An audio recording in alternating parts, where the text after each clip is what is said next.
एक बार की बात है, एक विशाल राज्य का राजा बहुत लालची और घमंडी था। वह चाहता था कि कोई उसे धोखा न दे सके और सब उसकी तारीफ करें। दरबार में एक तोता था, साधारण नहीं, एक दिव्य तोता जिसे सच्चाई बोलने का वरदान मिला था। राजा रोज पूछता, मेरे राज्य में सबसे महान कौन है? तोता हर बार मुस्कुराकर कहता, सच्चाई, महाराज। राजा को यह जवाब चुभता था। एक दिन क्रोध में उसने कहा, अगर तू इतना बुद्धिमान है तो बता, मेरे राज्य का सबसे बड़ा शत्रु कौन है? तोते ने शांत स्वर में कहा, महाराज, आपका सबसे बड़ा शत्रु आपका लालच और अहंकार है। राजा तिलमिला उठा, मुझे ही शत्रु बता रहा है?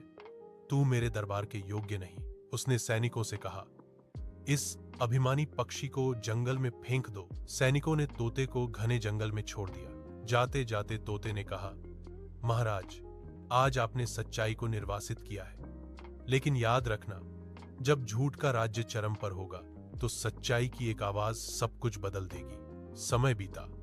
राजा के दरबार में चापलूस मंत्री और झूठे सलाहकार भर गए। राज्य में भ्रष्टाचार, अकाल और बीमारी फैलने लगी। लोग फुसफुसाते, राजा का भाग्य सो चुका है।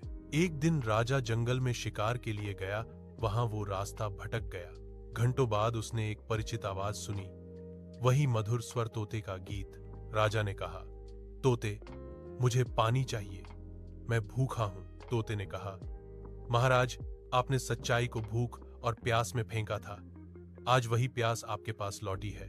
राजा ने सिर झुका लिया, मुझे माफ कर दो, मैं सच्चाई से दूर चला गया था।